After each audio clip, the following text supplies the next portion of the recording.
Welcome back, everybody, to Maniacal Music Musings. I'm your host, Jeremy, as always, the devil as they like to say. They tried replacing me, but I told them over my dead body. So now I sit here, living with regrets, smoking cigarettes, and just staring into space. Well, who was I kidding that for anyway? I had high hopes for the show when I first started it. Too many people, though, were doing backseat driving on the direction of it, so now I'm just a proud podcast whore singing my song for a friend who was left on Mars in the abyss. I miss you, Chancy. My co-host, however, or as I like to call him, Impatient Zero of the Chameleon Boy Ward. He's a black orchid among the darkness. Really, he is. They said he had schizophrenia, but he's just the rebel of the North. Ignore him. He's trying to put his moves on Frankenstein's wife all day, so it may seem that way sometimes. I got the medicine to prove it. All the women always ask him, how long is too long? And he just says, give me a minute, let me fish it out my underoos here, and I'll be sure to let you know. His neighbors all say the dragon must die, but they tried and failed so many times. Even though it's better to live next to any man in America but him, they just decide to live in fear. CJ motherfucking Plane, ladies and gentlemen. I ain't gonna lie, CJ. I had some fun writing that one today for fuck sure. That was a good one. I like that one. I can play into that one a little bit. Exactly. And hey, Harley, thank you for watching as always. Actually, Harley, what Facebook are you on? Is mine actually working or no? I doubt it. But folks, we have a very special guest tonight as always, and our guest tonight is Tony Kessel, author of It's All in the Lyrics, and there's a little bit more of it after that, but I'll let him get to that in a bit. How's it going tonight, Tony? It's going well. Fantastic intro. I loved it. I appreciate. Oh, as someone who listened to a few episodes, I'm sure you're like, "Yep, I know what's coming. I know what's coming." Yeah, some kind of long-winded fucking intro. Yeah. So, Tony, tell us about your book. When I saw the title, I was like, "Ooh, a music book. I definitely gotta get this guy in the show." Yeah, absolutely. So I wrote a book. It's called "It's All in the Lyrics: How Music Helped Me Heal and Find My Voice." So I'm a lifelong music fan, and what I did is I started out in Garth Brooks, and was huge into Garth Brooks when I was a kid.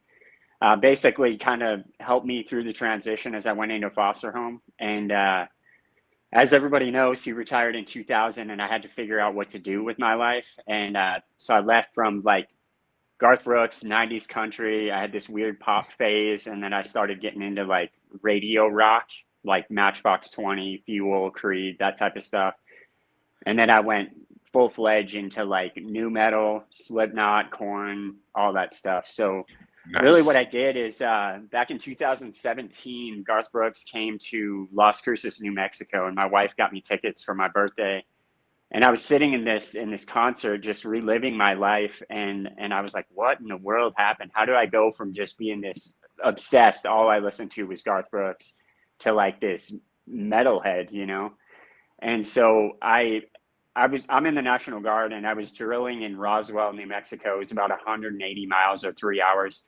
And so as I was driving home, I just put my iPod on shuffle and kind of took the rest of the journey. And it was just crazy, the emotions that came with it. And by the end of that trip, it was 4 a.m. I was like, I got to build a playlist. So I built 366, one entry per day for a year, and basically just wrote my life to the soundtrack of my life. So it was a very healing journey. I've been through a lot, being in the Army, getting adopted legally, going to foster home, getting a divorce. It's all stuff that's in there. So, but yeah, it was an interesting experience. So, I mean, honestly, yeah, sounds like a journey a lot of people in this world have to go through. Similar, well, maybe not exactly, but close to similarities. And I mean, music heals. We've said that in the show a lot. Music really does heal the soul and everything else. Music. I mean, no matter what mood I'm in, I know what music to listen to get me to a certain other mood. I can always put myself in whatever mood I want with music, and I know a lot of people that feel the same way. So it's a really important thing, and sounds like a good book. I definitely would check it out. Absolutely. And I love that you got a new metal. As soon as you said Korn, I was like, fuck yeah, Corn. Yeah, I that don't. was I listened to your guys' Follow the Leader in Americana episode this afternoon Okay. actually, and you guys had me pinging on nostalgia like crazy. That was high school for me. So That was actually the point of that episode. Is the yeah, the first 2 or 4 albums were childhood albums. So yeah, yeah. I brought Offspring, Jamie brought Corn. So yeah, it worked out. It was definitely nostalgia city in that one. But speaking of good album, well, okay. Speaking of albums, what album did you want to bring us today? So I brought you guys Justin Furstenfeld's Songs from an Open Book. It's kind of in the same vein as what I did, and honestly, I've got into this album while I was writing my book, and it was. I'm big into Elliott Smith as well, but there's this transparency with some artists, and specifically Justin Furstenfeld of Blue October fame. Um, he just has been so open and honest about his mental health journey, about sobriety, about his divorce, about custody. He really taught me artistic transparency. So as I've kind of sifted through some of my mental health stuff, he this album was huge. It was huge. I just liked how it had this like VH1 storytellers type approach. And anybody, and I would caution anybody who is going to go through and listen to this, you have to listen to the album all the way through. It starts dark and it gets darker. And if you don't close the loop on the journey, you're in a desperate place emotionally. The first time I heard it, I broke, you know. So really, really good album. So Well, I was actually debating who was going to go first this week between 2 of us, but I know CJ is excited about this for reasons, but I'm not going to ruin the reasons. I'll let him be the one to tell that. So, I'm CJ, excited. I'll let you go first, just because I know you are excited about this one. So first, let me start by doing this. Oh, you did it. No way. I Love was it. over the moon when I saw this was your pick because I am a massive fan of Blue October, of Justin, particularly his journey. Listening to you talk about your life being in foster care, being in the National Guard, 31 foster homes in 3.5 years for me. Served in the National Guard and the regular Army, 2 different stints, 20 years apart.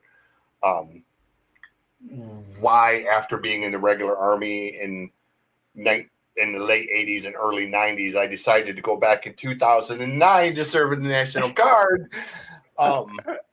And the craziest story, I have to tell the story because it's really the most unbelievable thing. One of the drill sergeants I had in Fort Dix, New Jersey in 1989, with Drill Sergeant Johnson. And this was 1989.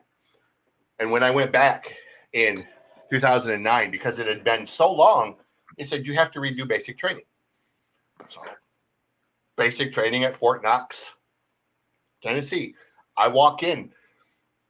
Second day, when they do the formal stuff, we're in the room, we're sitting there at the table, and the door is open, and these people walk in, and I turn around, and I just was like,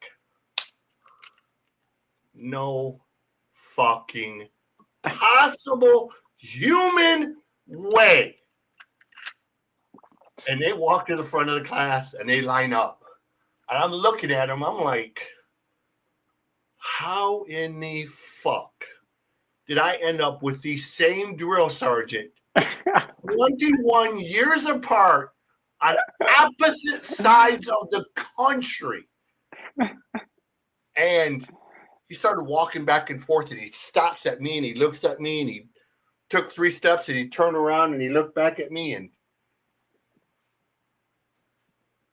said, Private, do you have a brother? I said, no, Drill Sergeant Brown. He said, are you sure? He said, you look awfully goddamn familiar. I said, I'm sure I do, Drill Sergeant. He said, why do you look familiar? Fort Dix, New Jersey, 3rd Company, 2nd Battalion, 1st Platoon. He smiled. He looked at me. He goes, "You were Cadero's boy." Yeah. He goes, "You still a fuck up?" Obviously, I'm still a fuck up because somehow I managed to get you 21 years apart at two different bases. No fucking idea how. And he just laughed and he goes, "We're going to have fun together." And I was like, bitch, my whole plan the second time, I learned from the first time. Don't try to be the hero. That's what I wanted to be the first time. I wanted to be fucking hero. I wanted to be first in everything, which makes the drill sergeants pay attention to you. The second time, I was like, okay, I'm going to be all the way at the back. I'm going to be the quiet motherfucker that nobody even knows is there.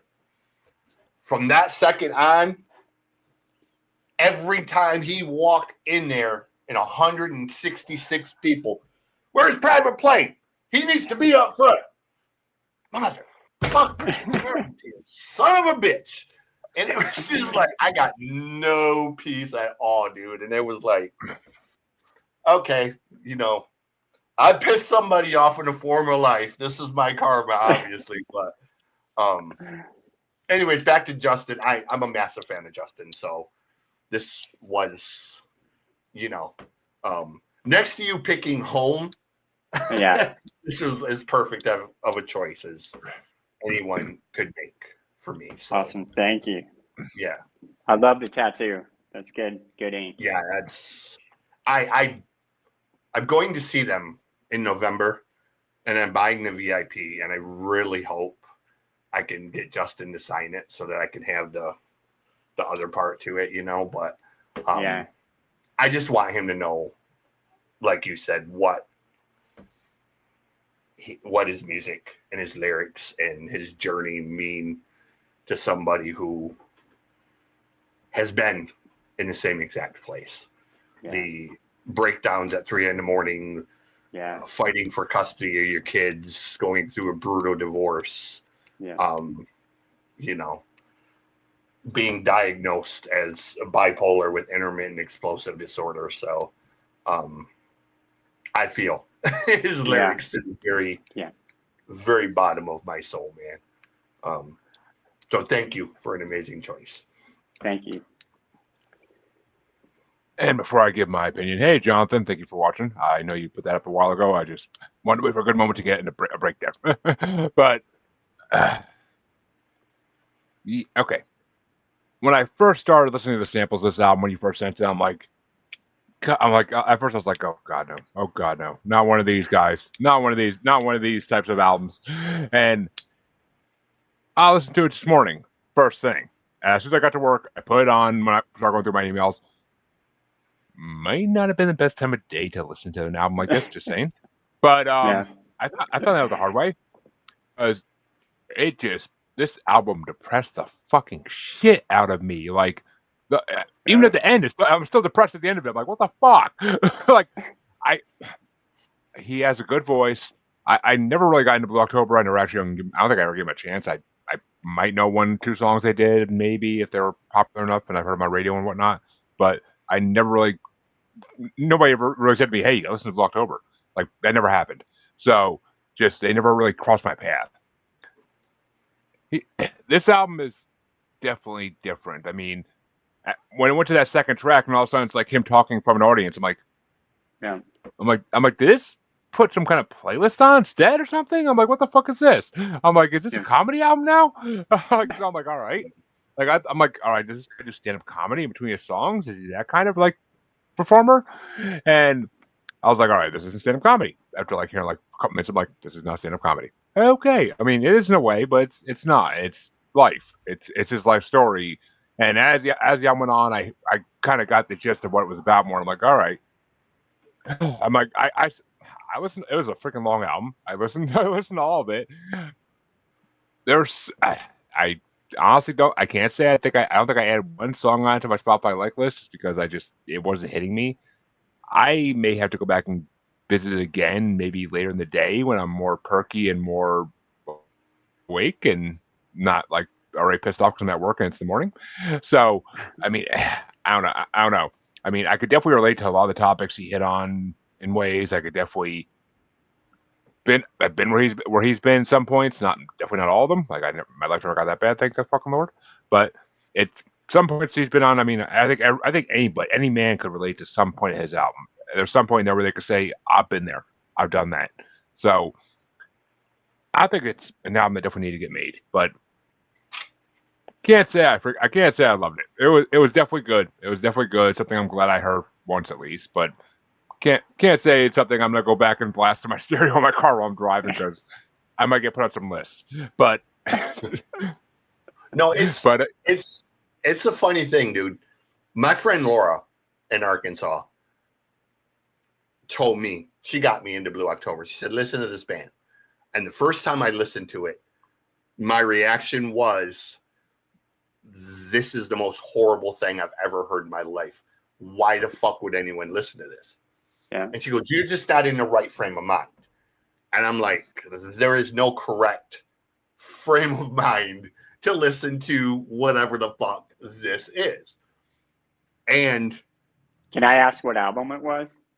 I don't even remember. It was one of the early ones. Yeah. And I didn't go back to it. She hounded me and hounded me and hounded me. And then I had a playlist of something else. And I was laying in bed one night with the lights off and the song come on. And I thought, like, fuck, that's an amazing goddamn song. Who the fuck is that? And I picked up my phone and I looked at it and I thought, motherfucker. So I looked at the album. So I put that album on. And as I'm listening to the record, I'm just like, holy fuck, this is just one of the most brilliant things I've ever heard. And my first thought was, fucking hate you, Laura. I really fucking hate you. And she was right. Like, you kind of have to be in a headspace to connect, because he's definitely not for everybody. You know, his topics are very deep. Some of his songs are extremely dark. One of the songs I have is called The End. And yeah, The End is his darkest for sure. Yeah, like going in and like killing. It's a story about him sneaking in and killing his ex-wife and her new husband in their bed, basically, and then shooting himself. So I mean, he's got really, really dark shit. So, ooh, you know, you kind of. So maybe I would have. I think I would have probably dug this album a lot, like 15 years ago. The headspace I was in back then, I think I would have really dug this album. That's what I'd say. I heard Like, then. It really is, because it took me more than a few listens to. But once I connected to it, it was just kind of like I've never turned back. And when they released Home, to see where Justin was at Every Man in America and seeing where he was at Home, it was such a miraculous turnaround, man. It's living proof that no matter how deep you are down, how dark it is, there is a way to claw your way back towards normalcy, you know. So, you know, don't give up on I mean, it. it's Like, don't give up on Blue October, man. Like, yeah. Okay, well, let's just hope I don't get in that headspace where I need it. But yeah, Right. I ain't put any bad juju on myself here. But the me in college that was writing horrorcore raps about basically the same topics would have probably freaking been in love with this album. I honestly could see that. But then again, I also like that type of music to like faster, sometimes heavier beats, like in guitar and whatnot. So I mean, I don't know. Who knows? In a different life, maybe. But what are your top 5 tracks off the album, there, Tony? I gotta.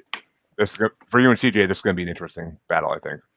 Yeah, I'm very interested.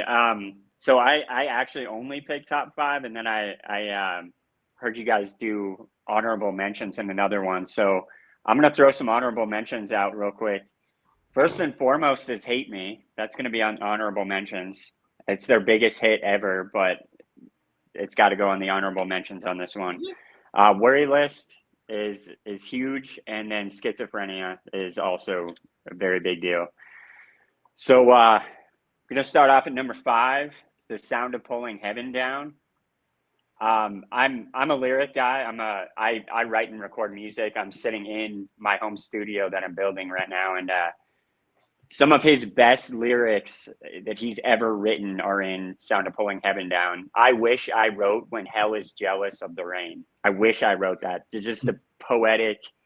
So Justin, he went to like an art school in high school. So like the theatrics and the drama that you see, that's where it's all coming from.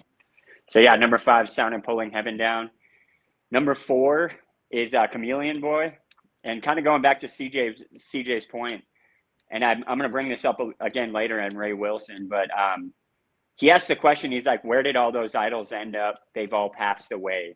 And like most rock stars, most of my heroes they haven't made it out alive. They died of drug overdoses. They died of suicide. Chester Bennington, Kurt Cobain, you name, like all my heroes are dead for the most part. And so for Justin to write something that powerful so early in his catalog and basically make it to the other side, he just unbelievable. And then that whole like adapting to your environment, I think it's a cautionary tale. Like, hey, you can't be adaptive. You need to be who you are, and you need to stay true to who you are and not who everyone else wants you to be. Number 3 is Black Orchid. The End is by far Blue October's darkest song, but Black Orchid is a very close second. It's like I said before, you can't listen to it straight through, but the second song on the album, right after The Answer, is him as a high school student, coming to grips with his depression and the way that he felt. So it was just huge song. Number 2 is Calling You. I have a little story, a little primer for you, CJ, as you go see him.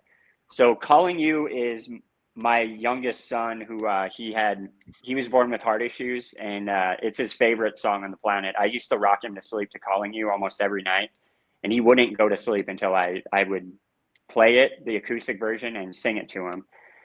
So we took him to a Blue October concert in Lubbock, Texas, a couple years ago. And they had a meet and greet after. It wasn't even a VIP thing. They're like, hey, we want to meet you guys. And they lined up. We had kids, so we went all the way to the back. This was like 11:30 at night. And my son, we made these cardboard signs, and I drew a picture of Justin. And we already knew the set list didn't have Calling You, but we wanted the sign. And so as we approached near the end, he walked up to the booth, and him and Justin or Jordan were there signing. And my son started singing Calling You to Justin, like right there. And the whole lobby broke out in Calling You. This is unbelievable. Awesome. And Justin's like, I have a picture of my Instagram of this, but he's like, I have to take a picture with this kid. This kid is unbelievable. And he's a father, family man now. And just the way he lit up around my son and the way that he just took this tender care. And as we walked away, my son started singing it again, and they, again, a second time, blew up the whole lobby. So Calling You is huge. It's huge for my family. It's huge in my journey, and my son loves it. It was one of those times I couldn't even bring a camera out. I just had to live the moment. Yeah. And then number 1 is Not Broken Anymore. In some of the other ones, if you go on YouTube, you can see live performances. He says no one wants to watch you circle the drain forever. And the redemption arc of knowing that he went through the suicide ideation, the schizophrenic episodes, the divorce, and to wrap it up with, hey, I'm not that guy anymore. I'm healed. I'm better. And then you start to see Home, and you start to see I Hope You're Happy, and you start to see the other thing, and it's just such a great ending to a dark story. And it's unbelievable. I think it's exclamation point to the album, and it's got to be number 1. So that's where I'm at. And here comes the interesting part of this. CJ, what are your top 5? So my honorable mentions, first off, Any Man in America is a brilliant, powerful song. But on this, the way he does it as a spoken word, Yeah. kind of puts a different twist on it. And Justin has done a number of tours where he's done intimate shows, and he's even done some in like living rooms of fans that have won contests, which would be like just unbelievable to to win something like that would just be beyond. I don't even think I would have words. But Worry List is also an honorable mention. Number 5 is Calling You. Number 4 is Sound of Pulling Heaven Down. Number 3 is Hate Me. It just, the way he sings it, it's really one of his more perfect songs. Number 2 is The Answer. I really connect. But number 1, like he said, Not Broken Anymore is just, it's that song that really, again, like Home, it tells you that, you can get back. I mean, you have to work on it. You have to do stuff, but it's not hopeless. It's not the end, so to speak. No pun intended. Because I mean, this guy went from having a complete mental breakdown in an airport in Minneapolis at 3 a.m. and being institutionalized to being clean and sober and writing a song about dancing in the kitchen with his wife and children in a matter of 3.5 years. So, like I say, music heals because, are we discussing this if Justin doesn't have music, if I don't have music, if a lot of other people don't have music? I've said it once, and people, when I say it, people are like, oh, that's funny. And I tell it as a joke. If I didn't have music, I'm that guy you see on the news. Yeah. Oh, that's funny. Okay. Yeah, Truth. it's funny. But I'm letting you know, I don't have music. I'm on the top 10 most wanted list for the FBI. Okay. Like, it's just that fucking simple. I mean, and I don't want to hurt anyone, but I'm letting you know, if I don't have music to calm that raging beast, it really is what keeps me off that ledge, or off that edge. So, it just is what it is. So, Yeah, definitely is. And I mean, I agree. I mean, if it wasn't already brought in the show a few months ago, I totally would have brought Heroin Diaries by 6 a.m. to go against this. I know CJ would have had a fucking field day, but Good one. because I mean, it literally is like almost the same album, just sung differently and a different story, but it's the same theme of like breaking down and believe it or not, coming. yeah, as much as I hate Nikki Sixx, I love 6 a.m. and I love their records. I'm a massive fan of DJ Ashba. So, I really, with 6 a.m., I kind of have to take that dislike of Nikki and just sort of push it aside and let the music be what the music is, and not let it affect. Because my daughter, when she was born, when she died after 4 days, the song Skin, I can't listen to that song without just completely breaking down. It's just one of them songs to have a baby daughter born with trisomy 13, cleft lip, skull not fully formed, all of that. And then you hear this band singing, "You Are Not Your Skin," show them the angel you are within. It breaks me, man. So, yeah. Anyways, I'm sorry. I didn't mean to interrupt. Go ahead. Well, as James said, the words mean everything to me, as Brian Wilson would say. So I mean, it's the words. But see, like I said, I feel like if I listen to this album again, I would have more of an impact on me. Maybe I'm gonna give it a while, and then go back to it and be like, I gotta give this one more shot. But there were three songs that I really, really, really connected with. Number three was Chameleon Boy. That song was really freaking a great way to open the album, kind of. Number two was Schizophrenia, just because it was a beautiful song. I mean, I can't relate to the matter at hand really at all, but it's a beautiful song regardless.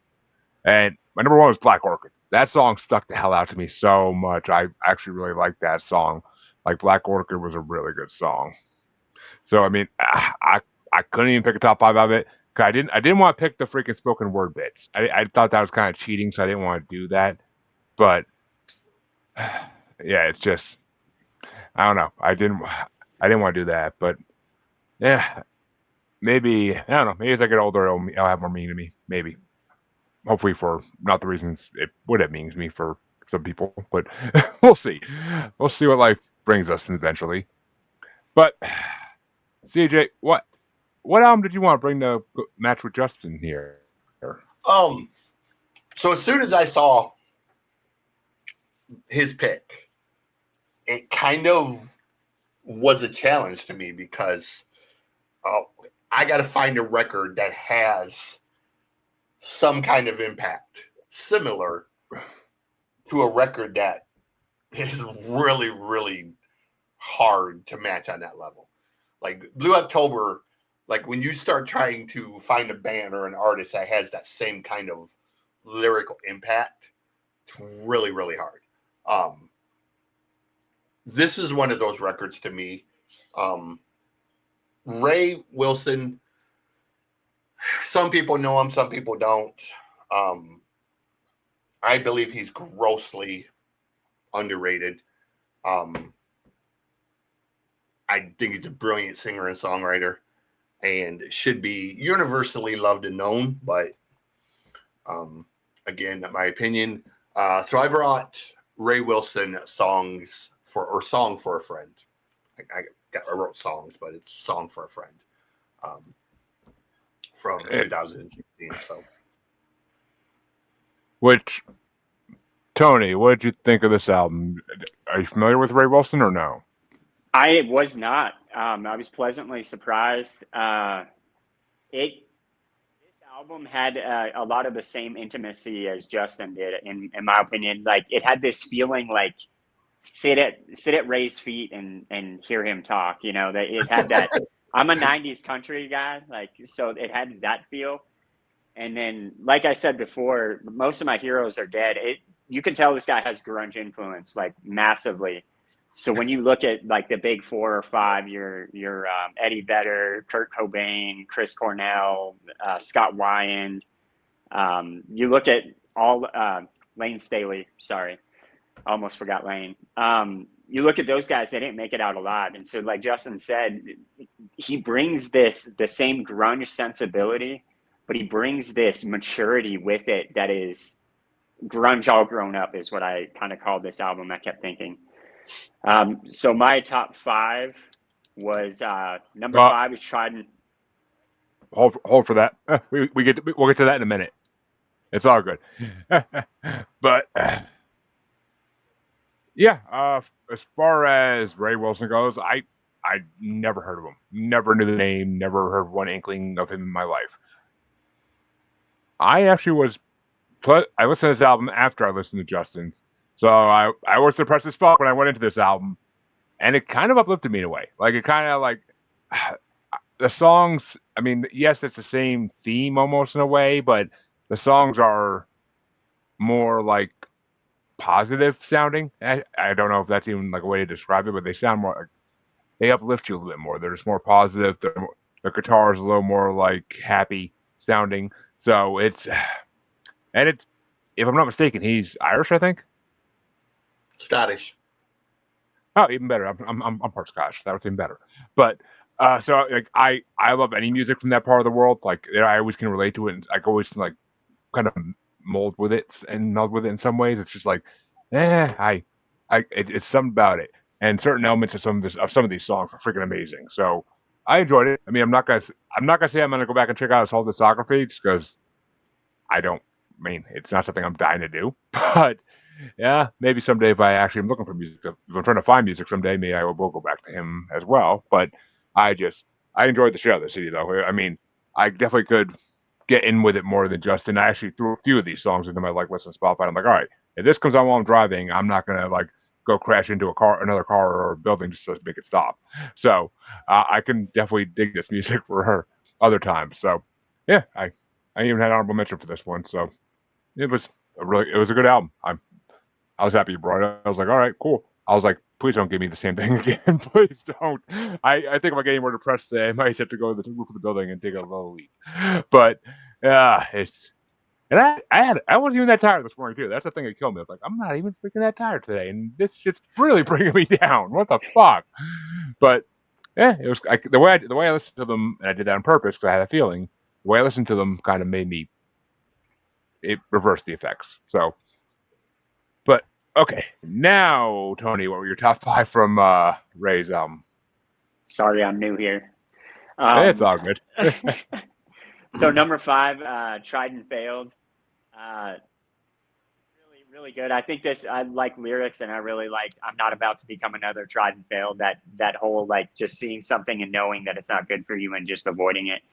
And that sax solo, that is some sexy saxophone right there.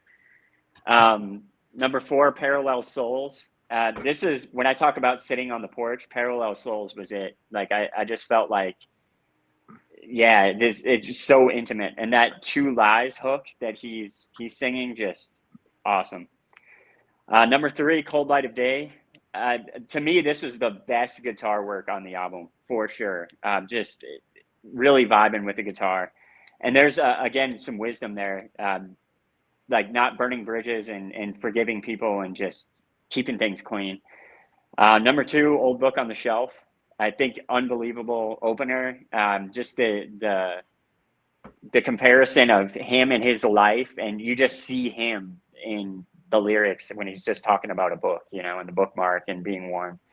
And then number 1 as How Long Is Too Long. And to me, this is How Long Is Too Long is the most well-rounded. It's not intended to be, but it has like this sultry, like almost sexy feel to it, even though that's not what it's about. It's just overall just a great sounding song, just a cool vibe, and I really liked it.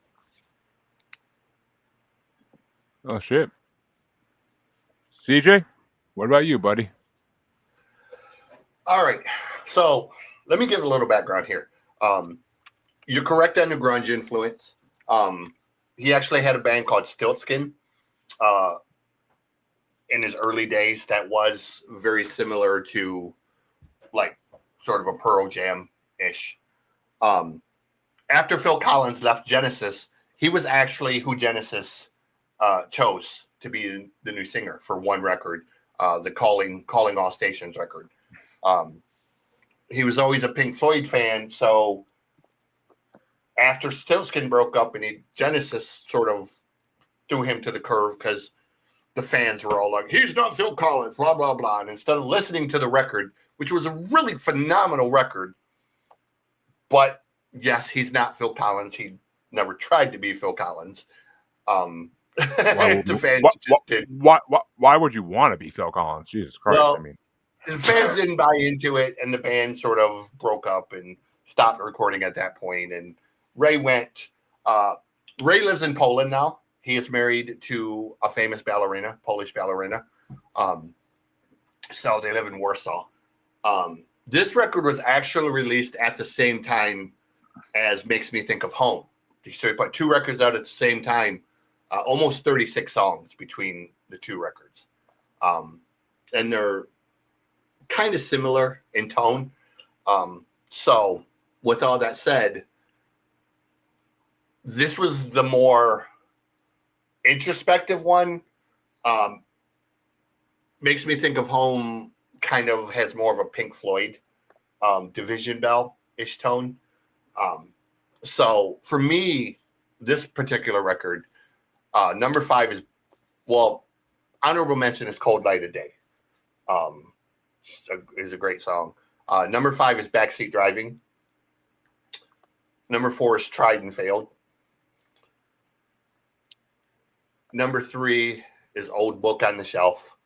To me, that's just a classic example of old school storytelling. You know, it's got that sort of James Taylor, Fogelberg type of even Garth Brooks almost really. You mentioned Garth Brooks, almost Garth Brooks kind of. I mean, it's not a country song, but it has that style of telling a story. Number 2 is Song for a Friend. But my favorite one, and it was weird it was on this record as opposed to Makes Me Think of Home, since that one was the one that was really very, very Floyd-like, is his cover of High Hopes. And the similarities also, Ray does a lot of shows that are very intimate, very acoustic, where he performs both Genesis and Pink Floyd music as like I don't want to call it a tribute thing, but it's sort of a tribute thing at this point. And a number of these shows, he's actually performed with Steve Hackett, who is the original guitar player for Genesis, the one who wrote Lion Lays Down on Broadway and, you know, a lot of the Dinner's Ready, a lot of stuff, the early stuff that made Genesis famous.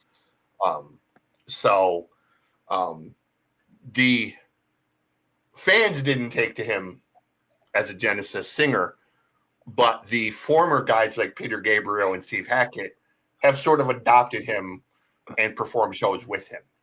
So, you know, even when the fans didn't like him, all the Genesis guys have kind of said,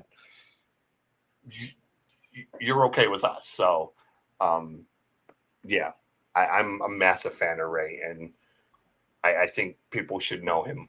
But he's got a bunch of other stuff. He's got a band called Millionaire Head.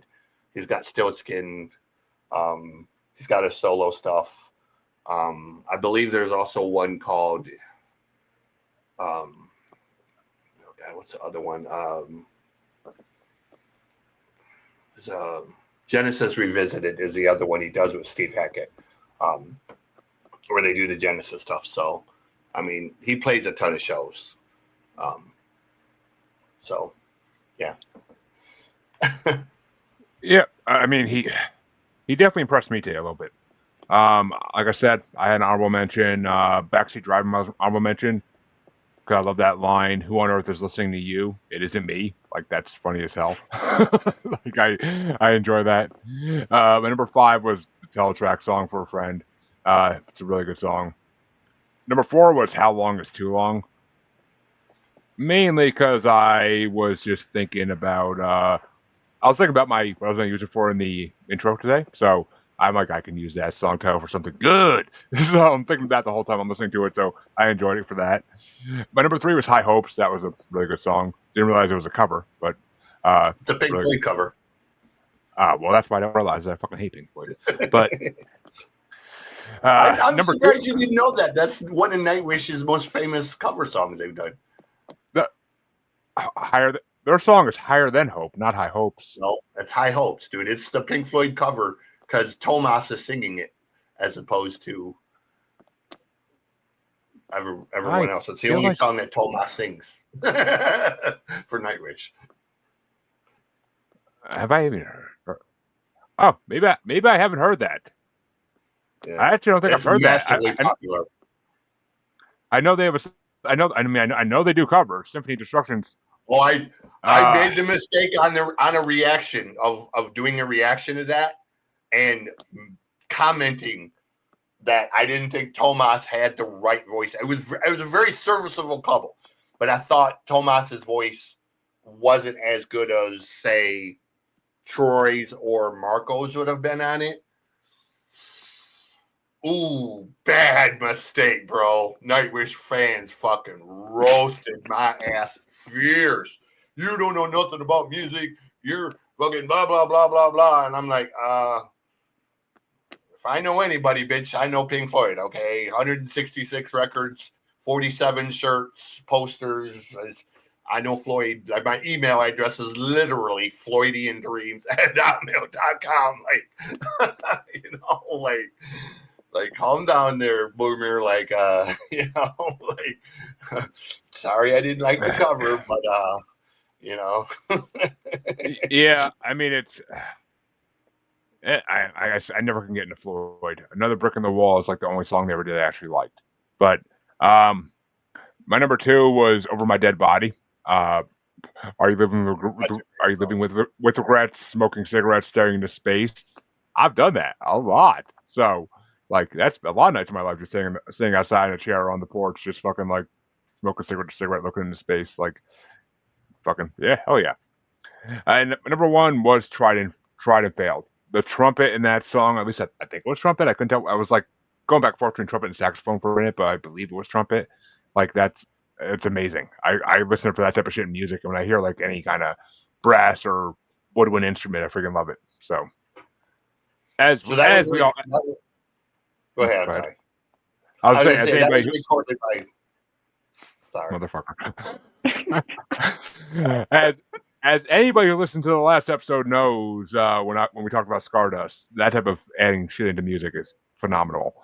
But go ahead, CJ. I was going to say that part was actually recorded by the conductor of his wife's ballet company. So.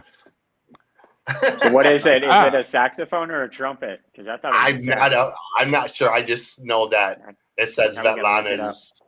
Yeah, it just says Svetlana's conductor played the instruments for that, other than the guitar. So, because his wife is gorgeous. His wife is like, she's definitely built to be a ballerina, dude. Yeah. I can 100% see why he. Go ahead. No, I was just gonna say, looking at his album cover, I'm like, he's a decent looking guy. So I could believe he has a good looking wife. Like, no, it's not it's not like he's no Jim Crochet or something. No, I was gonna say I can see why he packed up and left Scotland though to go to Poland. Like, Oh yeah. So. But well, Tony, you go over there, Tony? Kind of blacked out on us.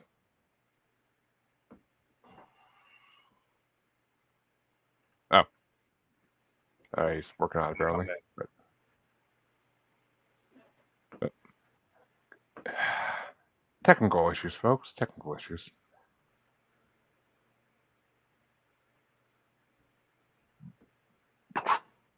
Oh, okay. Internet connection issue. He probably backed out. He probably is backing out and going back in. But yeah, you impressed me with this album. I don't know. I might have to go back and when I saw Still Skin, I'm like, I kind of want to check that out. That sounds like a metalish band. That's more. It's more. It's very hard rockish, but it's got like a grunge feel to it. It's kind of a cross between what do I want to say? It's kind of a cross between it's kind of a cross between like a Pearl Jam and yeah,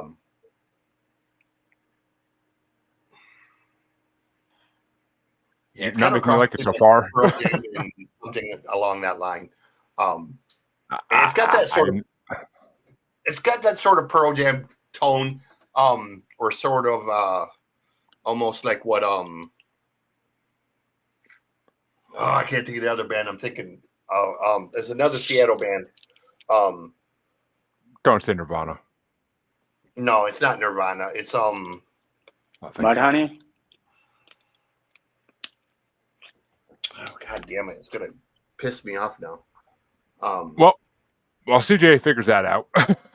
And yeah, please say something besides Pearl Jam, because Pearl Jam is not one of my favorite. No, it's not Pearl Jam. It's all right. Thank God. Thank God. All right, I'm not a huge Pearl Jam fan. They're okay, but I can't listen to them for long. But while he's doing that, it was time for me to pick it down.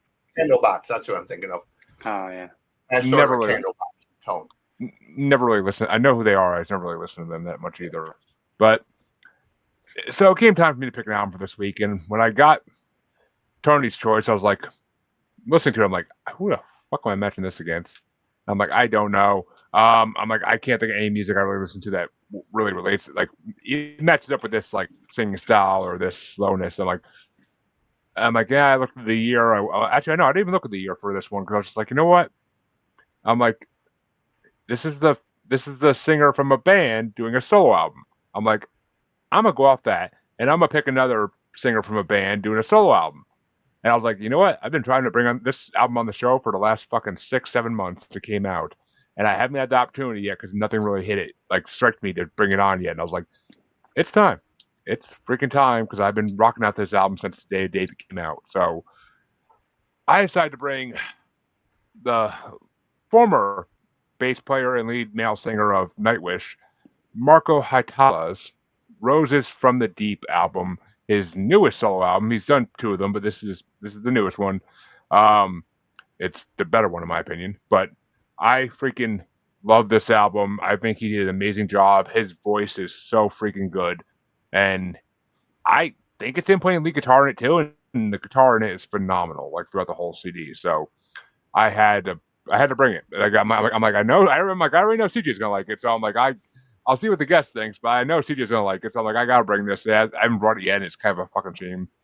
Also, I haven't brought the newest Nightwish album, but I'm also not in a hurry to do that for reasons. But I'm sure CJ knows what I'm talking about. But Tony, what did you think of Marco? So I'm honestly not big into symphonic metal or Nightwish. So if you guys have people who don't, I don't want to get assassinated after this, after CJ. But Trust me, we don't have that many. We don't have that many Nightwish fans. okay. Yeah. So I had not honestly hadn't heard of them, but it's got a lot of that epic fantasy type stuff. It takes the whole symphonic metal and pushes it into the heavy metal territory, I thought. And I think that's pretty interesting. Like you, unbelievable guitar. The guitar had me hooked the whole time. But being a lyric guy, I didn't really catch a lot of like memorable lyrical moments. So you'll probably have to correct me on that later. But there were a lot of times where he hooked me with something brilliant lyrically. He didn't go, in my opinion, he didn't go in a Nightwish like style with his lyrics. He wanted to go more old school, like 80s metal, where it's about the chorus. It's about the chorus, and I feel like he had really good hooks and choruses. So I feel like he nailed that. Like if he was going for that 80s metal appeal, I think he nailed it. That's what feels like he was going for. I could be 100% wrong. Not like I ever talked to the man, but that's my feeling on it. I don't know, but let me see what the music god has to say about it. Maybe he'll correct me. So, I'm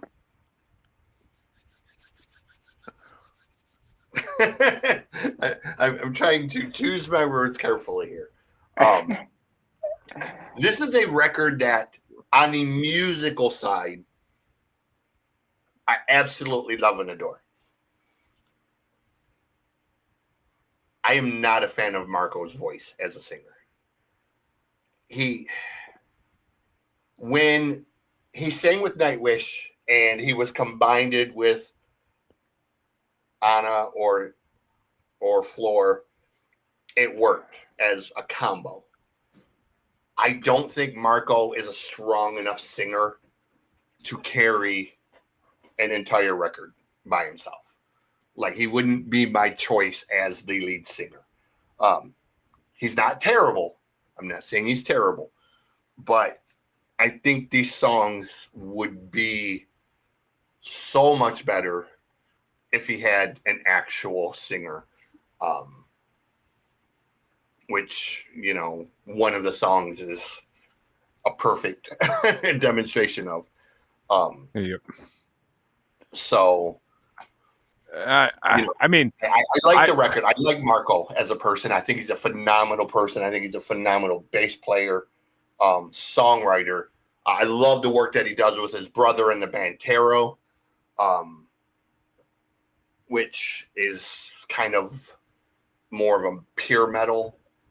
It kind of gets away from the symphonic sound and goes more towards just like a more Priest or whatnot. 80s, yeah. Well, just a pure metal. I won't call it 80s metal because it's pretty modern sounding, but it's more of like a Halloween or a Judas Priest or a Blind Guardian without the fantasy type lyrics.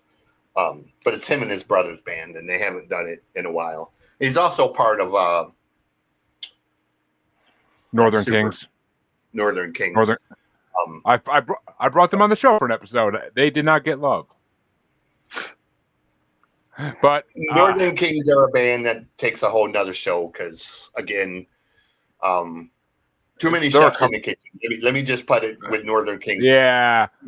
Too many chiefs, not enough Indians, too many cooks in the kitchen type of situation with them, Yeah. What could have been great just was too much. And why they decided to be a straight cover band, I don't know. They could have done, if they did original tracks, they could have been huge.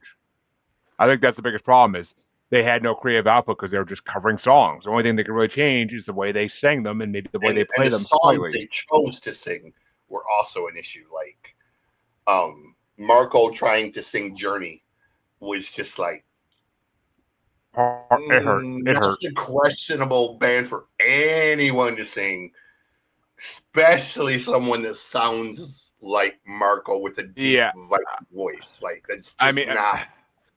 Yeah, I don't know who sung it, but their version of "Kiss from a Rose" is amazing. But that was also Marco. I feel on that one. I feel like he did a decent job though. But that's what I'm saying. It's more in line with his voice, as opposed to, voices have ranges, dude. And that would be like me trying to sing Hank Sr. It's just not going to happen. I'm not that kind of singer. I'm a screamer. I can do Priest all day long, but don't ask me to sing melody because you're not going to like the result. So,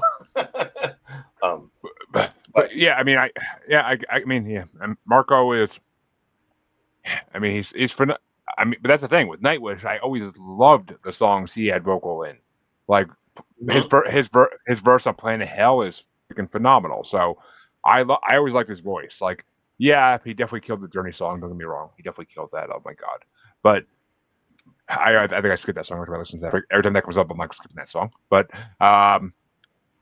so I had 2 honorable mentions to this album. I honestly had to stop myself because I could have kept going. But I'm like, all right, chill the fuck out and stop putting so many songs on your list. It's a good album, but it's not like that legendary where you need to put every song on the list. But my first honorable mention was Rebel of the North, which freaking the guitar work on it, mainly for guitar work. The guitar work's really good. The lyrics are decent. None that really stuck out to me, but they were decent. My other one was Impatient Zero, which wasn't actually, that's the last thing I had to my list. And actually, it was that only after hearing the second version of it that I heard the lyrics again. And I'm like, I could dig this. I'm like, I'm digging this song. Like, I knew I liked it, but I just didn't want to put it in the list. And then I'm like, I heard it again. And I was like, I'm like, the whole thing about like angels falling. And I'm like, I like this song. Throw in some freaking heaven fantasy lyrics. And I'm like, all right, fuck. Now I got to like this song a little bit. But my number 5, and I mean, honestly, this song could be my number 1, but my number 5 is Proud Whore. I love that fucking song. The lyrics in that song are phenomenal. The drums in it are amazing as well. It's the one song where the drums really stick out in this whole album.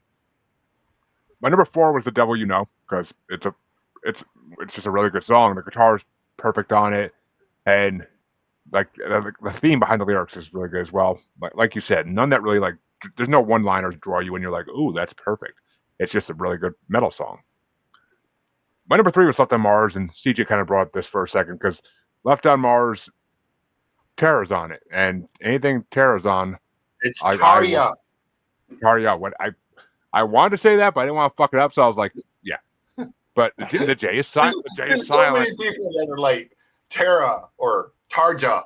It's like Tarja. I didn't want to say Tarja. That's why I didn't say it. But Talia's voice is always phenomenal, and anything she does, I love her solo work. I love her Nightwish time. Anything she does, I can listen to. So seeing her and Marco finally together again and Left on Mars, because it's really like the second or third time they worked together since she left Nightwish, because there was a grudge there for a minute. So they do that song together so perfectly, and the way they end it almost sounds like a musical number. So it's just phenomenal. I always have loved that song, and the video is pretty cool. My number two was Frankenstein's Wife because that was the first single off this album I heard, and I am a huge horror movie buff, a new horror movie buff, but I'm definitely getting my stats in. But I I always was fascinated, especially when I went through a Universal monster movie watch through like back in Decemberish. So I watched like all the Frankenstein movies, all the original ones, and this song meant so much more to me after seeing those movies. Like it kind of hits on that theme perfectly. Even the like the spooky synthesizer music, like in the background of it, like makes it sound like the old movies a little bit. It's a great song, and I think it's a good love song, really. Like My Darling, I'll Be Your Lightning, like that's perfect. And I love the way he says Frankenstein's wife. Like he hits that note perfectly, and in the guitar when the guitar slams in, it's like oof. Like the riff on that one was freaking phenomenal. Almost, almost remind me of Lordy in a way, but with the guitar. But my number one was The Dragon Must Die because of the freaking guitar in that song is one of the best some of the best guitar playing I've ever heard is that song. It's just there's barely any lyrics in it. It's just more guitar for 8 minutes, and it's freaking phenomenal. Like you could tell he just like picked it up and he's like, all right, we're doing this and we're not putting it down until we get it. And he just hit it in one hit. He's like, nice. He's like that was a moment. That was a moment. Like I could totally see that song being like that. It's just and I like anything that's to do with dragons. I mean, I like fantasy metal, I like fantasy rock, so anything that's to do with dragons is amazing. I thought for a hot second, CJ, that the song he did with Patty Gurdy was on this album, but I forgot it was on hers. But what were your top five for this album, Tony? I'll shut the hell up now. No, so when you talk about the dragon, and I kind of put it next to mine, I'm like, I think he's going for like famous lead singers going solo, but I was like, is the dragon a metaphor for like a pink dragon? Is he talking about? So I had to abandon that, but No, I didn't have any. It's not an album about chasing the dragon. No.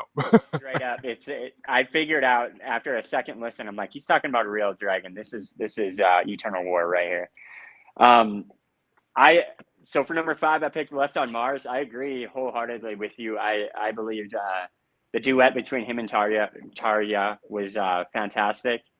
And the cinematic elements, which is funny because I'm not big into symphonic metal, but the cinematic elements of this particular song just held it together really well.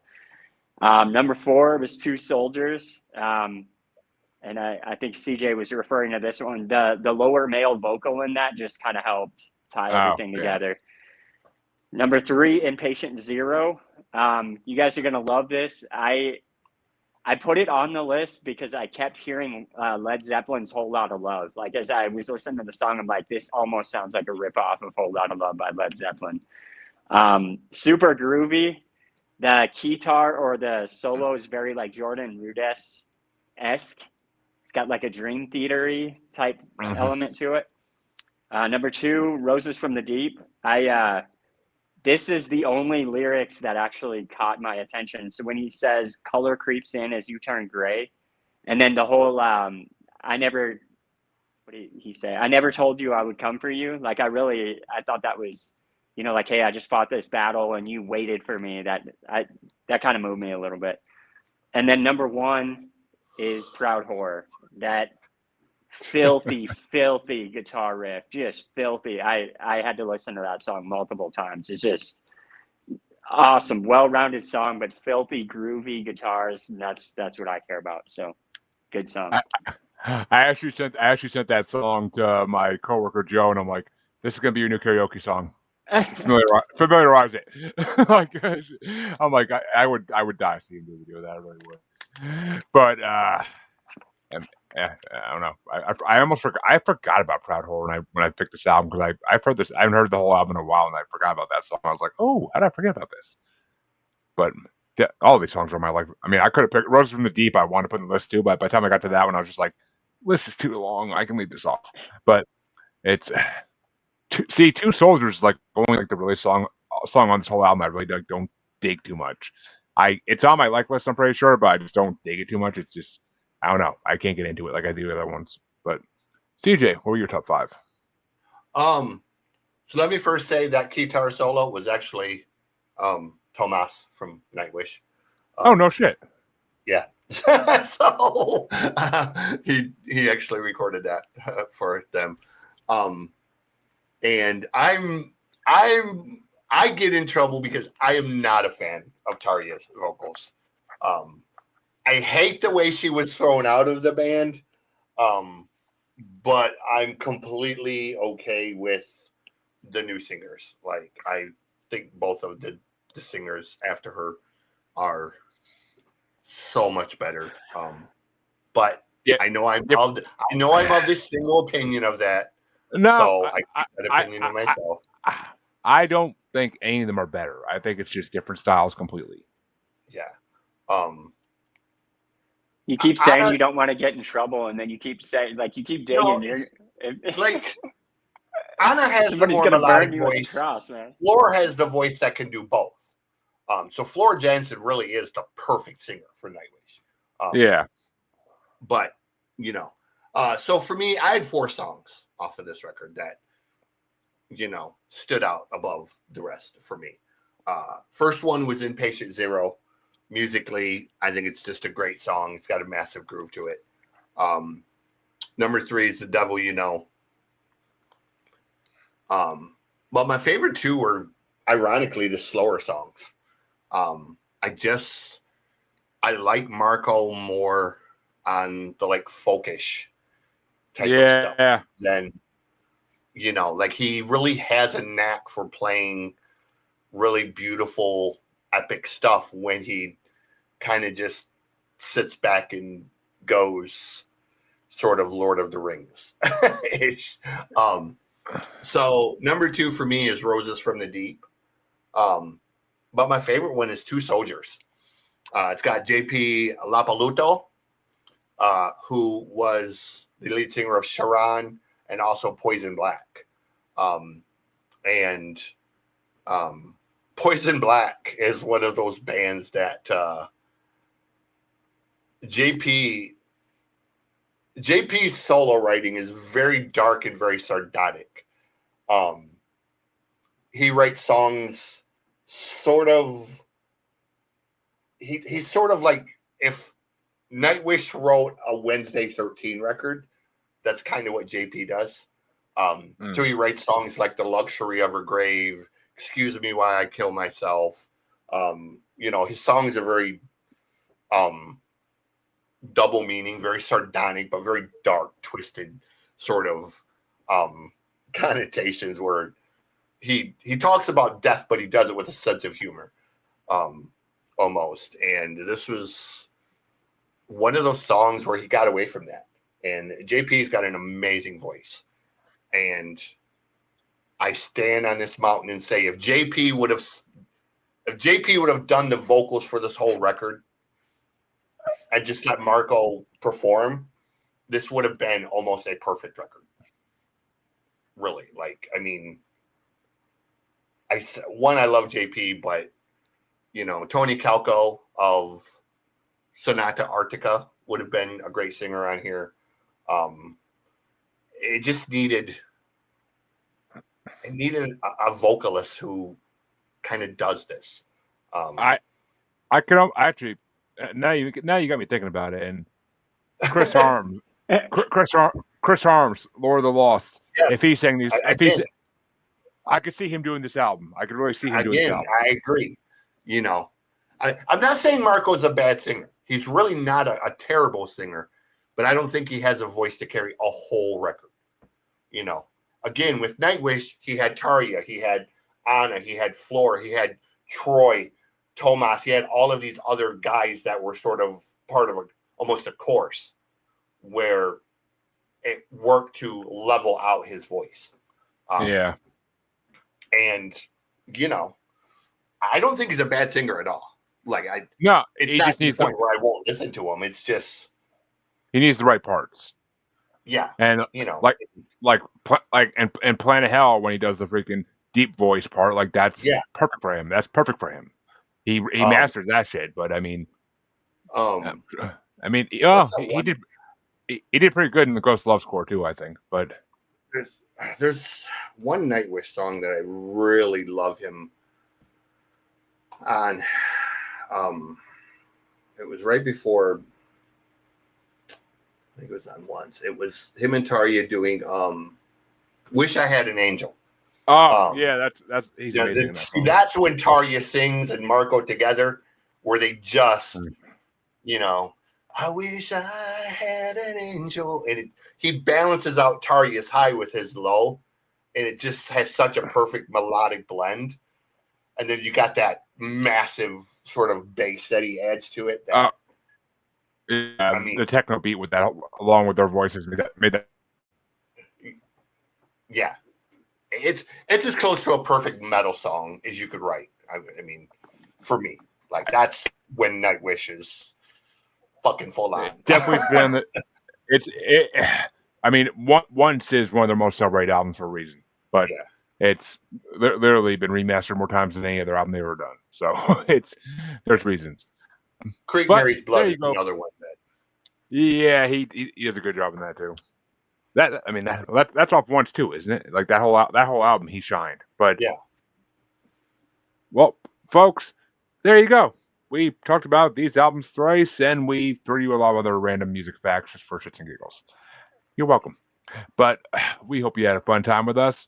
We want to thank Tony for coming on because we had a fun time having him on. And my man, you are welcome back anytime you want to come back. We love returning guests. Absolutely. So, and you Yeah. seem like you have a lot of music to share. I have a feeling. So, we'd love to have you back. Yeah. You guys are like I was watching or listening to the corn one that I said earlier, and this is what I talk about. There's people like us just don't we don't exist with normal people. Like listing people who, oh, do you remember in 2013 when, like Joey Jordison left and then, like talking about it, such an awesome conversation. You guys are doing great things over here, and I'd love to be a part of more if you ever need Yeah, anybody else on. definitely. Definitely always down. And yeah, I mean, that's why I wanted to start the show. I wanted to show. I always had music people didn't call normal, and I wanted to share it. So, Yeah. and force people to listen to it. So, I mean, might as well start a show might as well start a show where I trap them into listening to it. But, cause if I actually time down shares and make them listen, it's gonna be a whole nother scandal. But Tony, where can they find you? Where can they find your book? So my books, part of what I'm doing right now is I just released it on audiobook. So it's my first ever recording project. So it's out on Audible, Spotify, all that. And then there is a print hardcover paperback. And that's out everywhere. So you can get it Barnes & Noble, Amazon, all those places. For social media, I'm most active on Instagram. So I've been doing like reels and things from the books and plugging in songs, and made a trip back home to kind of catch the nostalgia of where I experienced some of these songs the first time. So Duelist Media is my production company that I published the book under, and I'll be releasing music under at a later time. So if they want to find me, that's where they can look. There you go, and we'll definitely have to have you back on at least when you start releasing music. Like when you got album promote, we'll definitely love to have you on to help you promote it out there. Love it. That sounds good. You could bring it on up to you. I don't force artists to bring their own albums always, but that's Yeah, sounds great. there's a cash right now, but fix mine at least. But CJ, where can they find you? Just look up Music God CJ Playing. You can look up on all of the various formats. You can look up the Loud List. That's where we do the top 10 lists that rock. I'm looking for new people that want to take part in that.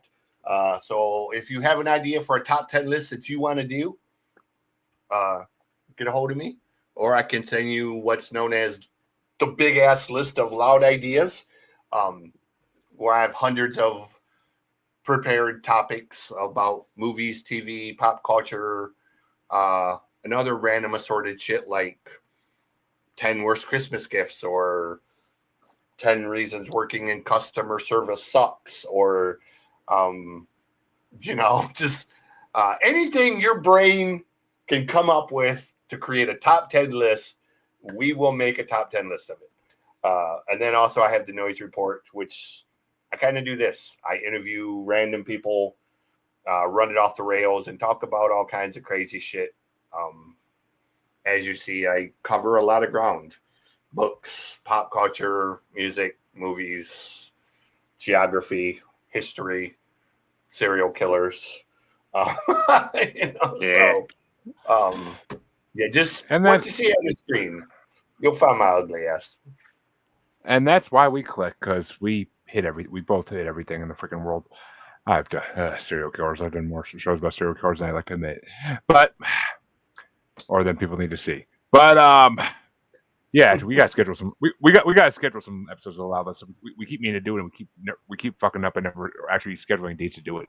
But you can find both your musers on Facebook as Squatch Foot. He likes to, or they like to put out our show. I don't know why, but they do.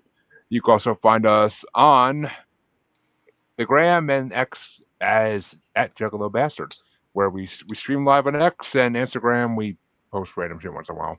And you can find us on YouTube as Maniacal Music Musings, the only place to check out all 300 plus episodes of the show that's been done.